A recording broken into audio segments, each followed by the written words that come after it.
Do we have to leave Harden alone? Leave him alone, bro. You'll get buckets.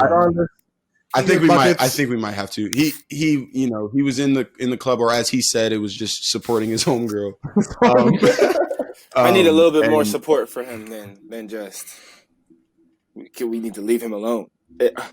There was slander by the basketball world before this, and my man come out and do what he. I mean, he was at the club. He came to the crib looking fat. He wasn't coming to training camp. Like, what do you want? Like, it's gonna be slander. He said himself that he wasn't in game shape to play at the start of training camp. What he had 44?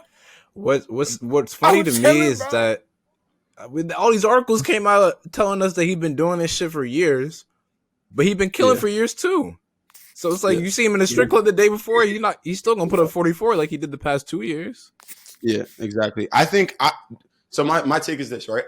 I've looked at sort of Harden's like antics outside of the court or off the court as akin to a Dennis Rodman. I know a boss brought this up a couple episodes ago. But like, do you think that you can have someone who's not only focused on basketball and coming in and being great, be your best player and you be in position to win a championship? Obviously, it doesn't affect his play as much because he's still coming in and doing numbers. But I think that does, like, I think when we read some of those articles, we were looking at like Russ talking about how it irritated him that sometimes Harden would be late to film or something like that. I think that does something to the chemistry of the team where your best player doesn't seem completely locked in. Like, obviously, he's going to come in, he's going to do his job, he's going to do his numbers. But I'm talking like Harden wants to win a championship. And if he wants to be the best player on the championship team, I just don't see that working out with him in his current persona, which is why I think he needs a Brooklyn where he can go play with guys like KD and Kyrie and get in where he fits in, but still be obviously great because he's great. Lon, I heard somebody say the other day, I forget where I was at, I think I was on Twitter, and they said I've seen dysfunctional players on good teams. You know what I mean? Like, you could be dysfunctional yourself and maybe not, I guess, it's a plus if you're going out there and you're being a leader and you're in film all the time and that you're there, and it should be, and most of the time it's expected. But if a man come out here and he do his job, I gotta come out here and help my man do his job. Jay giving us 44, bro. He did what he had to do. I can't be mad at him. But can that be your best player? Is my point. Like as somebody who's been on the court, like this. If your best player is, yes, I'm sure James Harden works out a lot, and I'm just thinking in terms of like the NBA is a different world where you have to answer to media and there's a lot of outside influences that go into just playing the game. So when you have someone who's as high profile as James Harden, he's the best player on your team. I'm not necessarily asking, does it make it harder for James Harden to come in and do his job? What I'm saying is, does his antics and all of the media circus that follows that, is that conducive to your teammates performing at their highest level? And if it does, is that good leadership from him? That's what it is. To say, I'm going to keep doing He's this. not the leader of the team. He can be their best player, and this might be the only example that I can think of this. But he might be the only best player of a team that's not the leader. Who's the leader of that team? I think they need a leader right now. I think Russ was the leader last year. But I think that he doesn't have – you can't behave like him. Harden's going to be the best player on his team. Like, we've seen that. But he can't be the leader because the rest of your team needs an example to follow when you're the leader. Right. And I just don't think Harden offers that. And if he's going to win a champion, he's going to need a leader for it to see. It sounds crazy, but, like, he's going to do his thing. But I don't think he can be the leader. No, I agree. Championships are won off the court, bro, honestly. Like, obviously they're won on the court, but a lot of it, and Jared, you know this from our championship teams, like a lot of it comes from, and a boss, obviously you guys went to a national championship as well.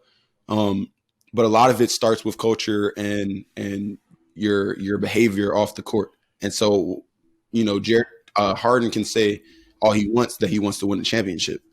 But if he's not facilitating culture in any situation, right? So whether he's in Philly, whether he's in Houston, whether he's in Brooklyn, if you're not facilitating culture as the best player that's conducive to winning championships, I just don't know how far, step backs and scoring ability and all that can take you.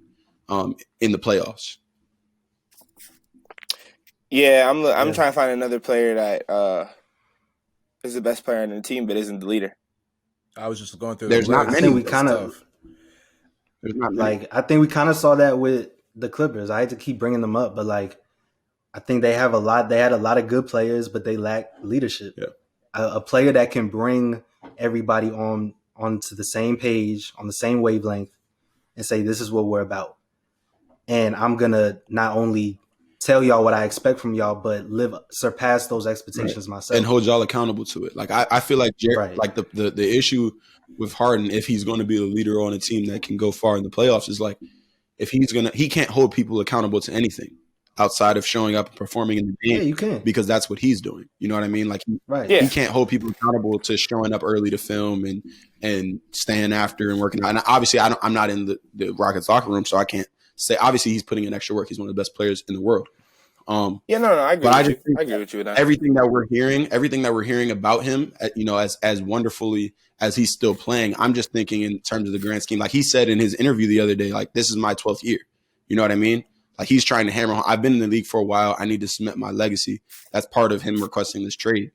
And my thing is like, I think his legacy is stronger if he can be the best player on a championship team, right? If he needs to go somewhere where he has a Kevin Durant or an Embiid, or you know what I mean? Like one of those guys where it's another like huge name superstar, it just lessens his legacy. And he might not even be able to win in Houston right now with, even if he changes everything and does everything right.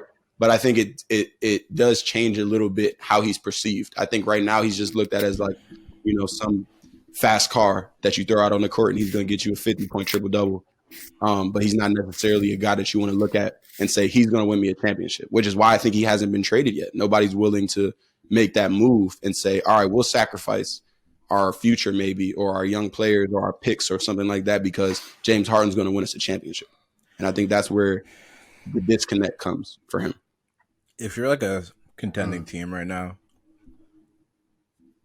I think you trade everything you can to get James Harden right now, except for like your best player. So the Nets should trade all of their bench for James Harden? No, but I think they should be moving Kyrie for Harden. Why? Kyrie's been going crazy though. I mean, James Harden.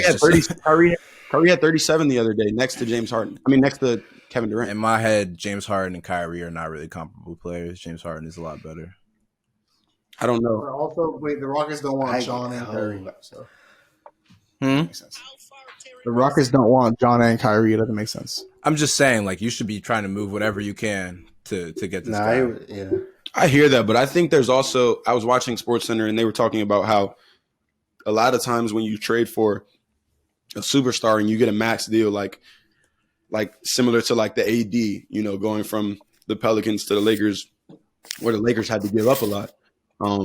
It's like a situation where the Lakers needed Anthony Davis to put them over the top to where now we're a championship favorite, not just a contender, right? Mm-hmm. Whereas like if you put Harden with KD, yes, that's obviously a contender, and I think they're a contender right now, but that's obviously a contender. You've got two of the top 5 players in the league on the same team.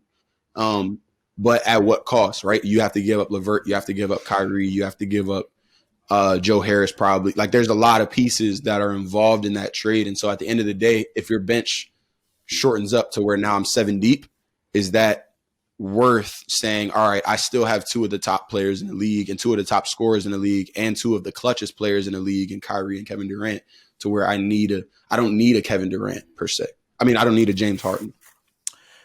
Sure. I just think I think Harden, and this wouldn't even be their team, but I think Harden and KD, even filled around with vet men guys, is still going to the championship game. But yeah, no, I think it's definitely an interesting debate. But the thing is, like, championships in the NBA are really scarce. They're really scarce, and they're hard to come by. Yes.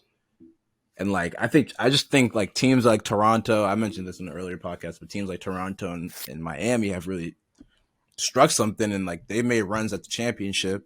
Toronto was successful, but they made runs at the championship even when, it might have mortgaged their future a little bit in the sense that, I guess not Miami, but that was the case for Toronto. Yeah. Thanks for tuning into this week's edition of the Starting Five with the Pod About Nothing. If you are feeling our energy, follow the link in this video's description to subscribe and follow our full show. We do weekly recaps across sports, music, politics, entertainment, and culture. Thanks for watching and tune back in next week. You dig? It's your boy.